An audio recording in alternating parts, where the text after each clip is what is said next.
I was fired for being kind, and in response, I did what management told me not to do.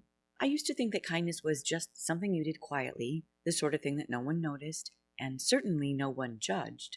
I learned the hard way that not everyone agrees. My name is Susan, and for 7 years I worked as a cashier at a neighborhood grocery store. Nothing fancy, fluorescent lights, endless beeping scanners, and regulars who told you about their grandkids while you bagged their bread and milk. I liked it okay. I liked the everyday friendly interactions, the small moments that reminded you people were just trying their best. You see a lot of humanity at a checkout counter. You see excitement, stress, embarrassment, exhaustion. You see parents counting coins while a toddler cries, students buying instant noodles, elderly folks apologizing for being slow. And sometimes you see a card decline.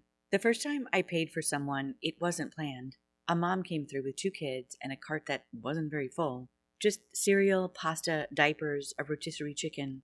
When the total came up, she swiped her card and the machine beeped. Declined. Her face changed instantly. She swiped again. Same thing. The line behind her got quiet. The older man waiting next to her looked away, pretending not to notice. "I'm sorry," she whispered. "Can you just take the diapers off?" The little boy beside her hugged the box tighter, like he already knew what was happening. And I don't know what came over me. I just said, "Don't worry about it. Ring up everything else and then ring up the diapers separately," slipping my own card into the machine to get the diapers before she could argue. She stared at me like I had done something impossible. You don't have to." "It's okay," I said. "Really." She cried right there at my register, quiet tears while she thanked me over and over. After she left, my manager pulled me aside. "You can't do that," he said. "I used my own money." "Doesn't matter. It makes people uncomfortable. It sets expectations." I apologized even though I didn't fully understand what I had done wrong. But it happened again. A college kid whose card failed buying just cough medicine. An older man who was only short by $3. A teenager trying to buy groceries with a crumpled envelope of cash. I never announced it or made a scene. I just would quietly cover the difference and move on. Sometimes people didn't even realize I had done it. But word got around. Regulars started coming to my line specifically. Some would whisper, "You're the nice cashier." Once I got a note handed to me with her cash, reading, "Thank you. You helped my sister. I won't forget it." Management noticed too. One afternoon I got called into the office, and the regional manager was there this time. "We've had complaints," she said.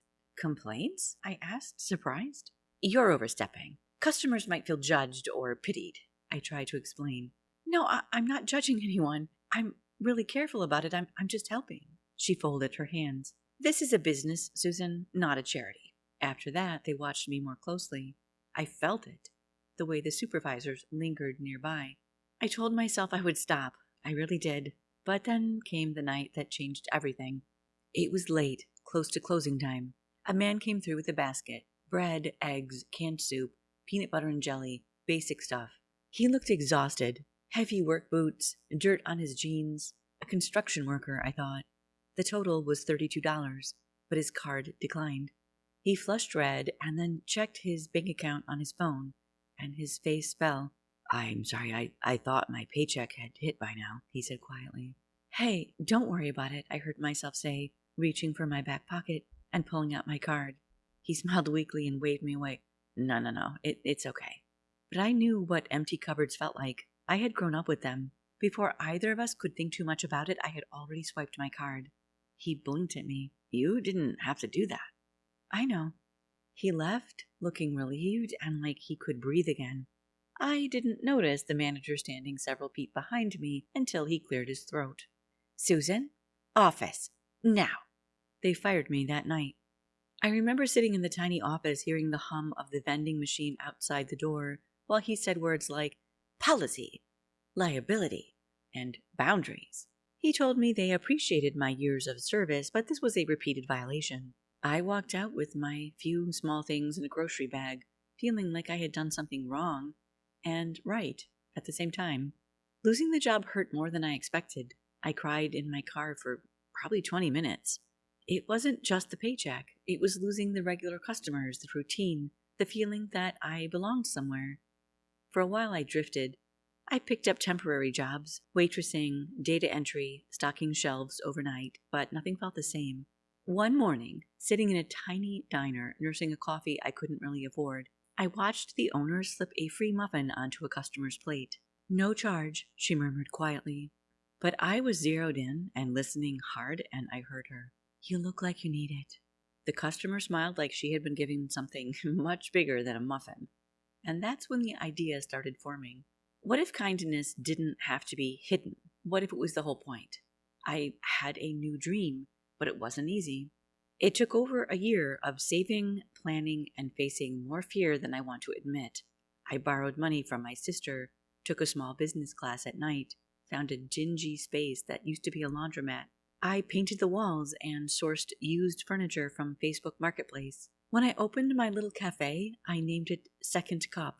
It was definitely not fancy, with its mismatched chairs, handwritten menu board, homemade sandwiches, but it was mine. And right near the register, I put a small sign. "Need a meal today? Ask about our community tab. No questions asked." And next to it sat a jar labeled "Pay It Forward." At first, people ignored it. I worried the whole idea was stupid. But then a student dropped in a couple dollars, and an older woman dropped in 10. Someone asked me what it would cost to pay for 3 meals, and added that amount to their tab. Soon it became part of the cafe's rhythm. People would add a few dollars when they could. Others would quietly ask if there was any money left on the tab. There usually was. I was watching strangers take care of each other in small, invisible ways. A guy in a suit buying lunch for a construction worker he had never met. A teenager paying forward a muffin after someone had covered hers the week before. I kept a notebook on the counter where people wrote messages while they waited for their orders. "Got a free soup today, thank you. First real meal in 2 days. I'll pay it back someday." Once or twice after closing, I cried reading it. And one rainy afternoon, maybe 2 years after I opened, a familiar face walked in. It took me a while to place him. The man from my last night at the grocery store. The construction guy whose paycheck hadn't landed, whose groceries I'd paid for. He looked around the cafe smiling. "Hey," he said, "you're that cashier." I smiled. "Former cashier." He pointed at the Pay It Forward jar. "This is your place?" "Yep." He shook his head, impressed. "You know, that night you helped me, I was having a really bad week. I didn't ever forget that." He dropped a folded bill into the jar. "For the next person," he said with a nod. That moment felt like everything coming full circle.